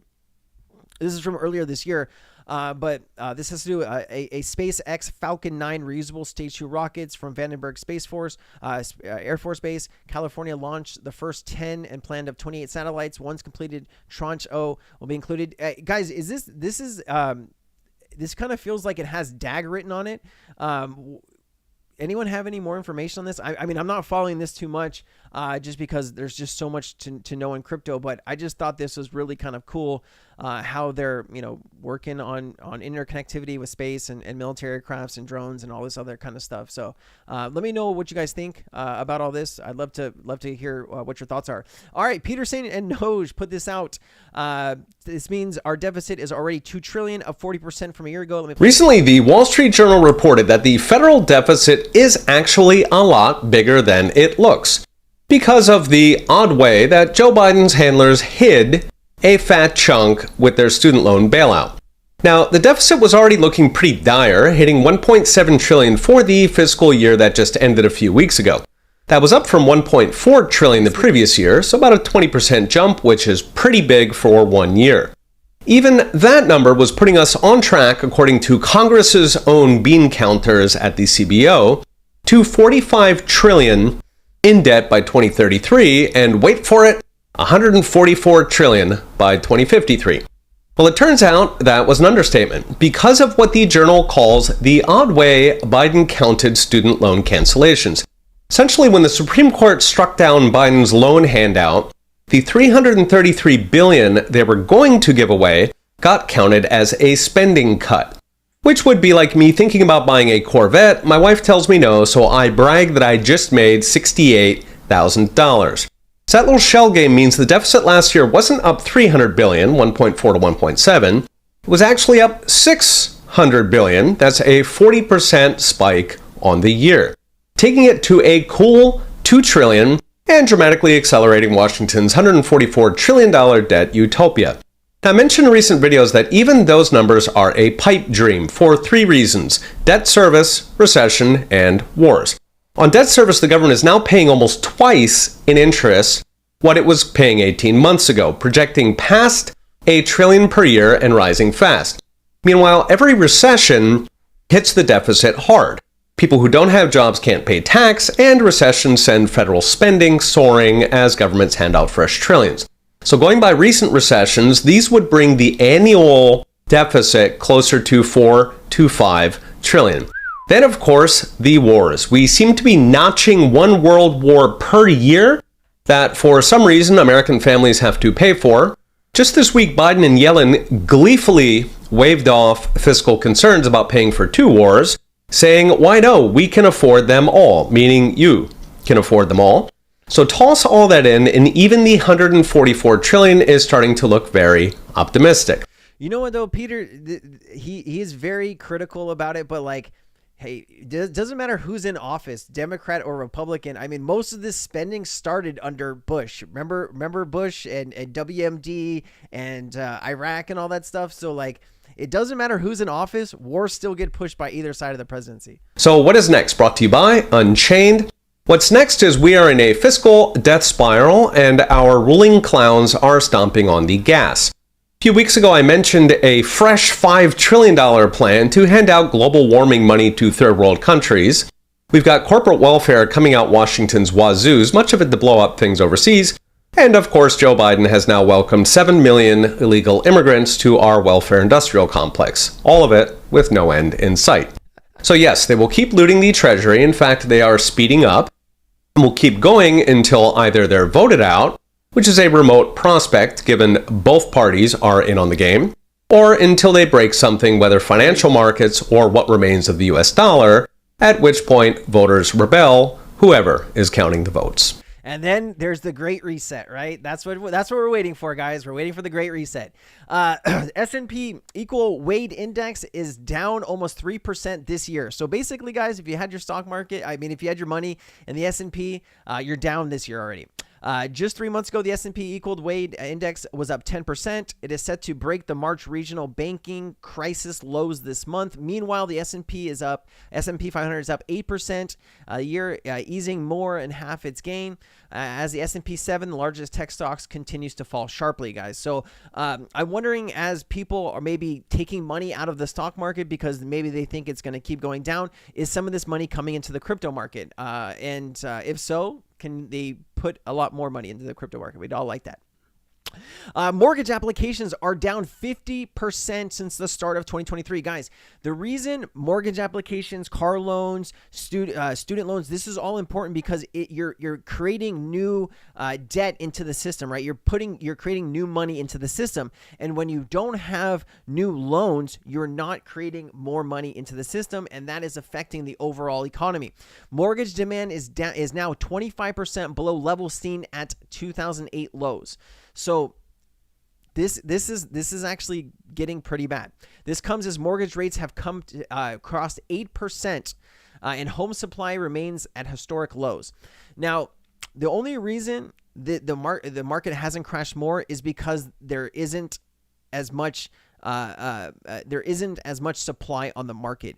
If the market starts to get oversaturated with supply and you have these issues with loans, that is going to create a firestorm that is not going to be good, because a lot of people's wealth, doesn't matter where you live in the world, if you own a home, a lot of your wealth is tied up in that. Look at China, for instance. I think it's like, isn't 70% of people's wealth in China, isn't that in real estate? So as they are dealing with their own issues, the United States is so too, and I think Europe is as well. The saving grace for the US over like places in the EU and MMT, you can correct me if I'm wrong here, but in America, you have the option of 30-year fixed rates, which means the rate doesn't change for those 30 years unless you refinance that loan. So a lot of these people got loans back when rates were, 1%, 2%, 3%. I think in the EU and the UK, I think every 5 years you have to reapply or you have to redo your loan, which is causing people to have even higher cost of living. I think that's accurate in the EU. I'm pretty sure. But Peter's saying no. I like him. He's blunt. He's very blunt. I just would have loved to have been following him under the Trump administration to see what Professor Stone. I would love to have seen what he was said about all the money printing that went on during that administration. I guess I could go back and look at that. But according to the Fed itself, the current proxy Fed rate funds rate is now 7%. In other words, it would take 3 more 50-point basis rate hikes to hit this proxy rate. This is what Jamie Dimon was talking about, maybe 100 more basis point rise in the rate. The Fed's fund rate would typically be associated with the current market conditions. Even in 2008, the proxy Fed funds rate did not top 6%. So it's actually higher than it was back in the financial crisis, right? So I don't know how this is going to affect, right? Everything is a lag effect, especially with the economy. So we're going to see how this all kind of turns out next year. The Fed is probably not going to be raising rates in this meeting. They do have a meeting, the last meeting early December, and they're going to decide what to do in that meeting. Okay.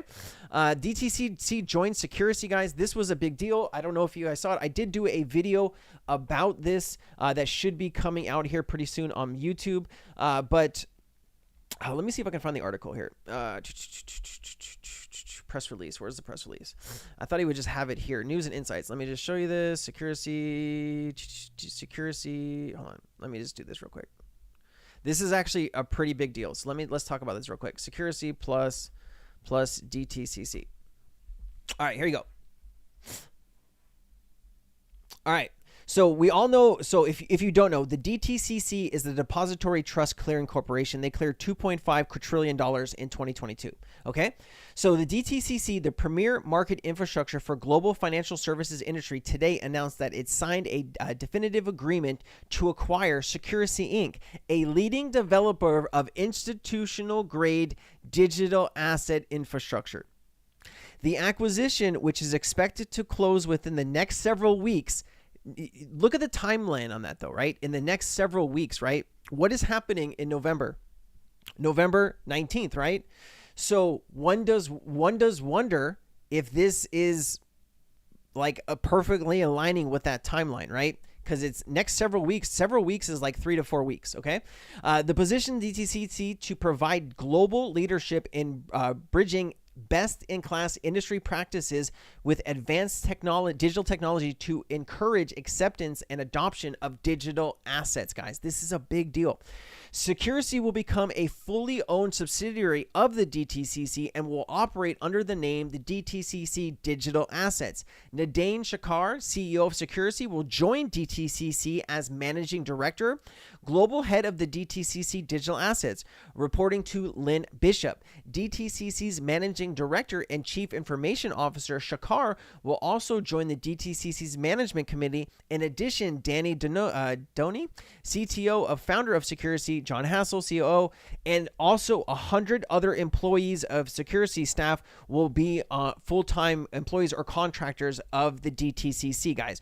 So this is a huge deal. This is a huge deal. Frank LaSalle, President, CEO, Director of the DTCC, said Security is an important strategic acquisition that will give us the technology to drive market-wide transformation by enabling end-to-end digital lifestyle processing for tokenized assets, right? This is what we were talking about earlier in this chat. Digital currencies and other financial instruments. By bringing together DTCC's commitment to providing market stability and our unparalleled network of financial market participants with the sophistication of Securities technology, we will also be in a leading position to unlock the value of digital assets to help guide the industry through its digital transformation journey. We believe that this next generation of financial market infrastructure, FMI, will further reduce settlement times, right? Instant settlement, facilitate market transparency and risk management, enhance regulatory oversight and controls, and unlock efficiency and innovation to create an improvised investor experience. Wow. Wow, wow, wow. But there's no discussions around lifetime loans. Interesting. You do have to reapply. Yeah, it's every 5 years, right? That's what I thought. By combining DTC's digital capabilities with Securities technology, DTCC will be fast-tracked development of its enterprise digital asset platform to unlock power of institutional DeFi.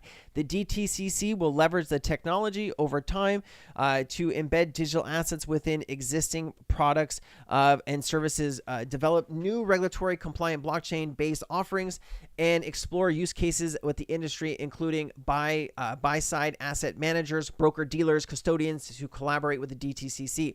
Now, let me just do something really quickly here. I wanted to look at if I think I did this on my own time, but I just want to show you this real quick. I wanted to see the partnerships. Does Security Inc. Have partnerships with Ripple? I'm pretty sure I searched this before and it came up with something that I was trying to research, but I kind of got sidetracked. Yes. Security Inc. has a partnership with Ripple. In November 2022, Security announced a partnership with Ripple to enable seamless cross-border payments for asset tokenization. The partnership integrates Security's compliance-aware token framework with Ripple's global network of banks and financial institutions. This allows Security clients to issue and trade digital assets on global scale using Ripple's on-demand liquidity. Spicy. I love it. All right. So what do you guys think, man? Is that I thought that was really, really an important, fun piece of news. What did you guys think about that? All right, let's keep it going. This is talking about U.S. government bond yields and staking yields, staking tokenized U.S. government bonds on the XCC network Trade Finex platform. So XCC, guys, man, if I could go back in time, I would just put everything I had into XTC back in the day. I would have loved to run a node, validator node, but you need 10 million XTC to do that. So if you are not extremely wealthy right now, it's going to be hard for you to do. JP Morgan claims to move 1 billion a day. The potential is amazing. Not the token. Ledger Insights noting intraday repos seem the bulk of movement. Love to see XRP take a big piece of this pie. Check this out. So when I talk about the $10 trillion that we're processing every night, and I was looking this morning, I think the market, the 24-hour volume for both USDC and USDT is like $25 billion or something. That's like 400 times less than what we do every day. So when I talk about the $10 trillion. All right. I got some other clips here too that I want to show you before we end here today. I got a lot more stuff. So right now, the SEC is asking Ripple to pay $770 million fine. Ripple wants to drastically reduce this. They've already paid $200 million fighting the SEC over these bogus claims, trying to exclude ODL transactions, reduce salaries, expenses, and costs. John Deaton explains that if Coinbase wins the MTD motion to dismiss, Ripple could see a settlement sooner, as the SEC will most likely be forced to pivot from its anti-crypto agenda. Remember, guys, someone like Elizabeth Warren has all the power here. She's the one who put kind of Gary Gensler in his seat today. She's the type of person that does need to be voted out in the next election for Senate. All right. So here you go. This is for Mr. Huber, and I want to talk about this. Blah blah easy to call SBF out for corruption after it already blew up. Why don't you talk about the crypto corruption, the SEC, and Ethereum? Check this out. Oh, I need to unmute it. My bad. Driving project. Gary Gensler and the SEC are doing a great job of driving projects in our ecosystem to radically decentralize themselves. I could even call Gary the shining knight of decentralization. Oh boy. In community. Is a little below. This is something that Bitcoin and Ethereum didn't have to deal with. You need to be regulatorily compliant. We certainly need bodies like the SEC to scare many projects straight, to create a context of concern so that many different projects. So common promoter, right? The guy's wearing an Ethereum shirt. Every time you see Joseph Lubin, he is the common promoter of Ethereum, right? So it's funny how, you know, he's out here pointing fingers at Ripple when he's actually breaking all of the laws that he's pointing Ripple at doing, which I find ridiculous. And I don't know why there hasn't been a full investigation into ETHgate, but I do think there will be sooner or later. Twice and do their legal homework before releasing a token. We continue to issue tokens. We've been doing a very good job of issuing securities law compliant tokens right from the start. Bill Hinman, Director of Corporate Finance of the SEC, about 2 months ago made remarks about Ether, that it's not a security. But more importantly, he made remarks about consumer utility tokens and that if they are architected properly in terms of the software, if they are marketed properly, these protocol-based open platforms, and we're seeing lots of activity still on that front. We just conducted the Foam token launch. Civil is upcoming. Civil's. So we are big friends and fans of that organization, I think. So we're very familiar with many people at the SEC. Our friends at the SEC. The SEC is tooled up now and very aware. Ethereum, let's see if we can pop it up there. This is what I'm talking about. So you can see over there. So after Bill Hinman got paid that was, after and gave the speech that Ethereum basically wrote for him, this is what happened to Ethereum, guys, right? So billions of dollars were made from this bribe and this scandal. Why is there no investigation? The comments by the SEC. So interesting market action there, right? Even with all the good work that our friends at the SEC. I don't know why they're not on top of it. So you seem like pretty chill. You're like, oh, we're just going to take care of this ourselves, and you're not worried about any of the token projects. I think it's prudent for the SEC to let people know that they're watching. And when we look at how Ether today Bill is Hinman. operating, at least, we see a highly decentralized network, and we don't see a central third-party promoter. If we look at Ether and the highly decentralized nature of the networks, we don't see a third-party promoter where applying the disclosure regime would make a lot of sense. So Ethereum violated the law in the SEC's view when it issued its tokens. He said that in the speech, even though like consensus says, oh, no, that's not what he said. That's what he said. He said, but then he said, look, the securities laws really it doesn't add anything now because Ether is decentralized. Again. It seems that they are saying that Ether used to be a security and now it's not a security anymore. They said that without opining about whether it was ever a security or not, we do not consider it a security. The SEC is tooled up now and very aware. Structured like the EOS sale before it was able to turn on its first billboard in Times Square. Someone's laughing at him. So sorry, EOS. So instead of the vertical. So we are big friends and fans of that organization, I think. So very much in the United States. We had Valerie from the SEC, and so we're very familiar with many people at the SEC. Even with all the good work that our friends at the SEC. Our friends at the SEC. There's an SEC official, I think her name is Hester Pierce. Nobody's gonna know. All right. I just think this is something to watch, guys. Ether. This is definitely something to watch because, no matter what you do, Ethereum did do an ICO. They did break laws. They did pay a bribe. And I do think there's going to be an investigation. All right. Ripple.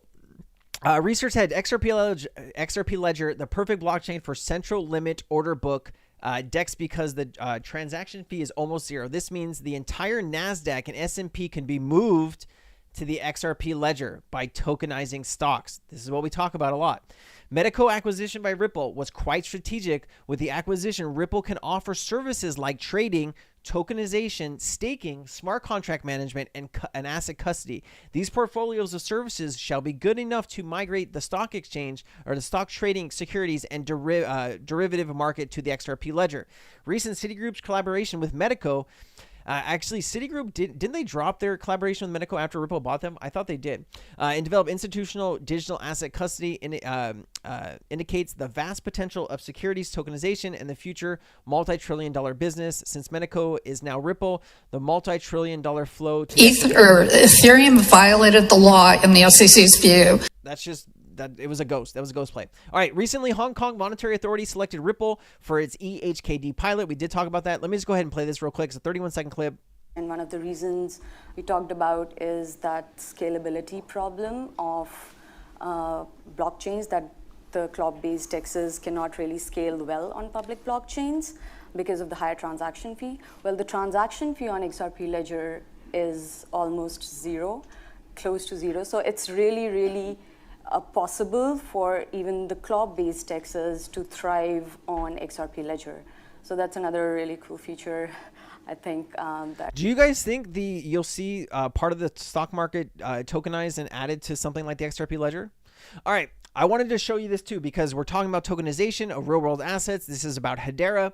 Hedera real-world assets is fast becoming a key use of Web3 and enterprise institutions and individuals realize the transformative potential of blockchain in bringing increased liquidity, opportunity, and efficiency to traditional finance. Hedera governing council member and asset management firm. What is this name? Excuse me. Sorry, I always get this name wrong. Arbidin. Arbidin, currently managing over 600 billion AUM, stands at the forefront of this innovation, recently partnering with Arshax Exchange, I think, to tokenize Arbidin's multi-billion-dollar market money fund with Hedera. This is big deal. Check us out. I see. We talked about real estate. In your personal and professional opinion, what are the different classes of assets besides real estate and financial instruments that are candidates for tokenization? I'm talking about, what's the future here in terms of blockchain and this big use case of tokenization? Is really as big as some people say it is? Is the whole world going to get tokenized, or are there only certain industries where it matters?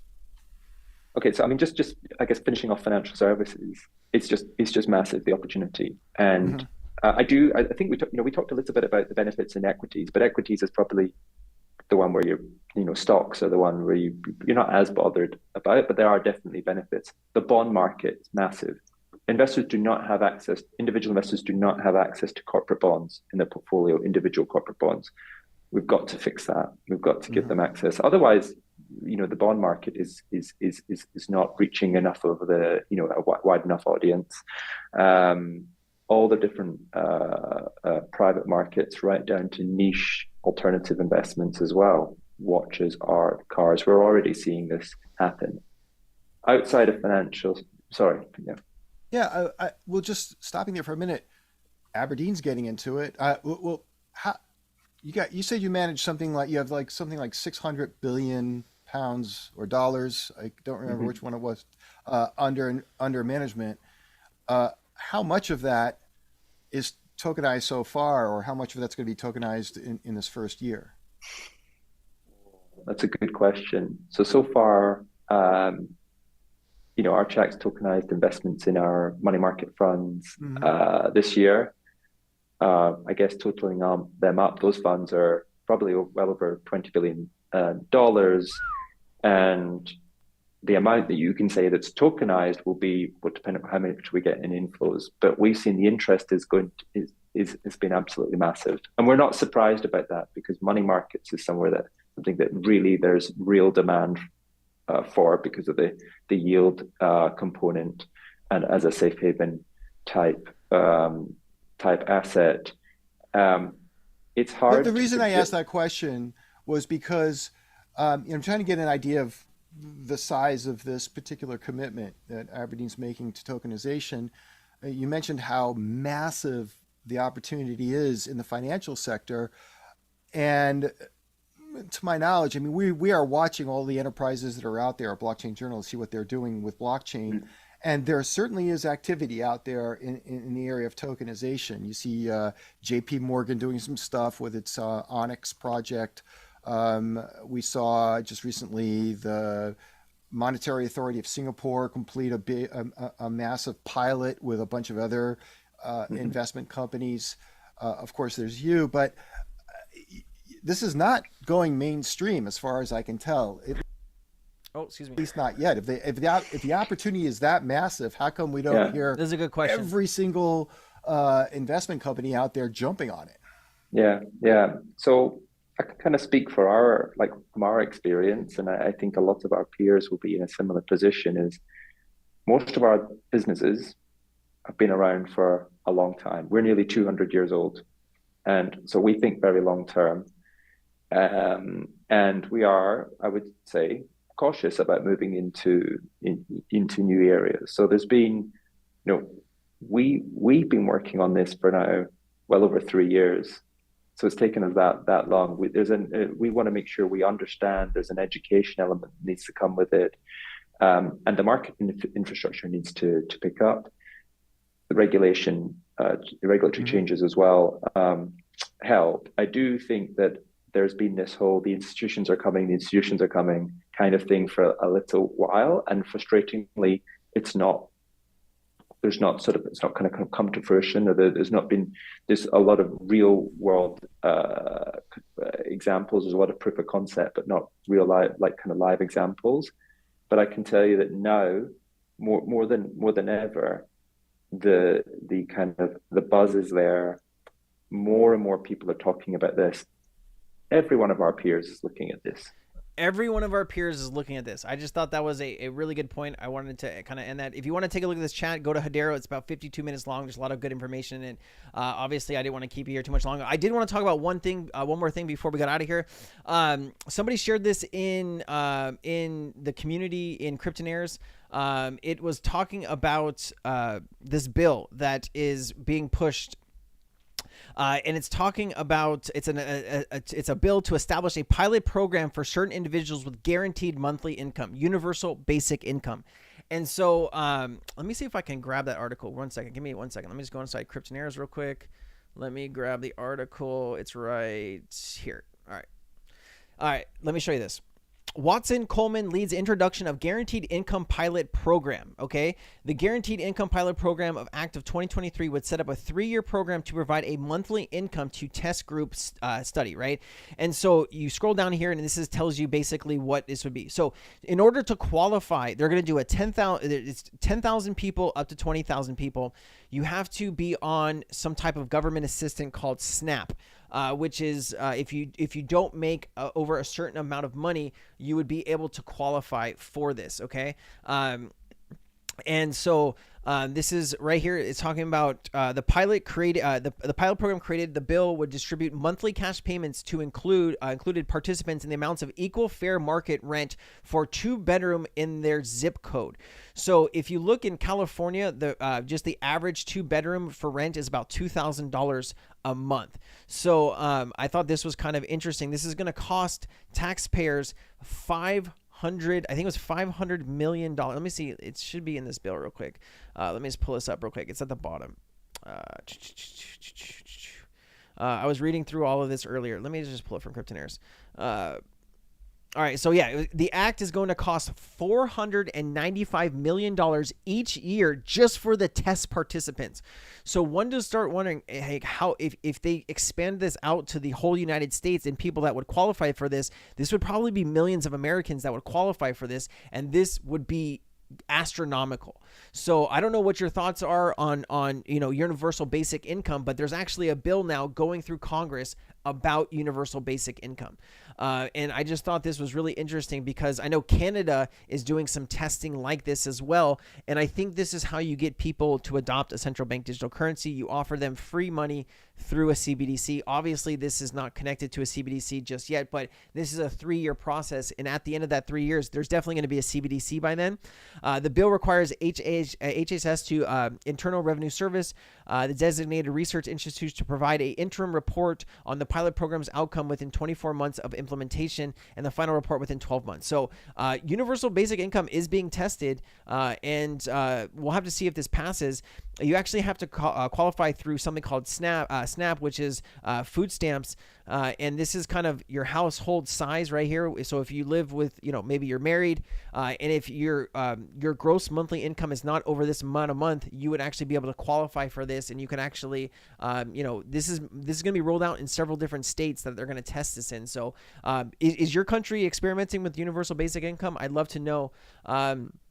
This is more talking about R3 issued a $10 million bond for radical equity to support women and minority developers in affordable housing, which is really cool. Bank of England official says UK likely to need a digital pound. We knew that was coming. Here's the Bank of England money and payments, a black ships moment. Speech by John Cutcliffe. G20 needs to harmonize ISO and jurisdictions, and 100 jurisdictions, and currently using it now. Digital pound it will be the settlement asset private companies can program to the digital pound. And then they've been working on this for quite some time, since 2020. So I just thought that was cool, guys. And then you also have this World Bank makes history with the first $100 million blockchain. We did talk about this already, but that's the chat, guys. That is the chat.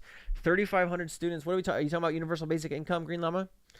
We have run limited tests, 1,500 people in the UK. Yeah, they're going to roll it out, man. They're going to roll this out over the next, 5 to 10 years.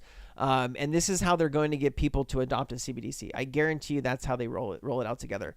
I remember we were talking about this in 2022 or earlier this year, and I said something very similar. But I said, didn't I say you're going to start seeing universal basic income 2023, 2024? There you go. You just knew it was coming, right? You just knew it was coming. And I mean, there's two arguments here. There's one, of course, the people that need the money. Obviously they need it, but it is all going to also fall on taxpayers. So finding that, finding that balance, right, in taxes and people paying for taxes and people getting universal basic income, it's going to be interesting to see how that goes. But yeah, it is pretty crazy, Melzberg. But that's the chat, guys. Thank you so much for being here. Any questions? I wanted to give it some time. I know there's 36 people still here. I appreciate everybody that stayed the whole time and the people that kind of joined, and everyone that's been chatting. If there's any questions, I'll just stay here for another maybe 30 seconds, 60 seconds, see if there's anything else. If not, I will see you on Tuesday for another chat. It's always an honor to sit here and go over the news with you and express my views and my points, and I appreciate everybody that spends time on the chat. All right, no questions. Well, I wish you all a lovely day. MMT, I know you're up late, man. Get some sleep. Mosabur, I love you. Green Llama, appreciate you. If Ariana's still watching, Sheila, thank you so much for being here. Delio, thank you so much for being here. JP, Noel, and everyone else. Eric Piner, thank you so much. Zelfanide, Other Nomad, thank you all so much for making this a great chat. I really do appreciate. That will be a big fight. Yes, it will. Yes, it will. Isn't the UBI way too complicated to be rolled out in 5 to 10 years? Well, they're going to test this over the next 3 years, man. So no, I don't think it's too complicated. I think they're going to get reports and they're going to talk about this, but this is the actual bill. It's called HR 117H4342. And so, yeah, 57% of American adults are unable to pay $1,000 emergency expense. The percentage is higher for millennials at 79%. 79% of millennials can't afford a $1,000 bill. And so this is going to be based on where you live, obviously your zip code. So it's going to be interesting to see how this gets rolled out, but it's a 3-year pilot program. So yeah, before the end of the decade, you're going to see this rolled out. I guarantee you're going to see this rolled out. Malzberg. All right, guys. Hey, remember, watch out for Ray on DeFi. He's going to be posting some new challenges, guys. If you missed the last one, you don't want to miss the next one. Rayon is one of the best researchers we have at Cryptonaires. We're thankful to have him. I'm excited to jump into the next one. So stay tuned in the Cryptonaires Discord. I appreciate you guys. If you guys ever want to join the community, we would love to have you. A lot of people that talk in the chat here are from the Cryptonaires community, and we all share information with each other. We grow, we learn together, and it would be an honor to have you as part of our community as well. I wish all of you a fantastic weekend. I love you all. Thank you guys so much. Ray on DeFi, MVP of the year. Yes, he is, man. He's had more amazing calls than anybody that I know in the crypto space. So thank you guys. I love you all. I'm gonna go spend some time with Luna. Ciao, guys. I'll see you on the I'll see you this weekend. I'll be in the community.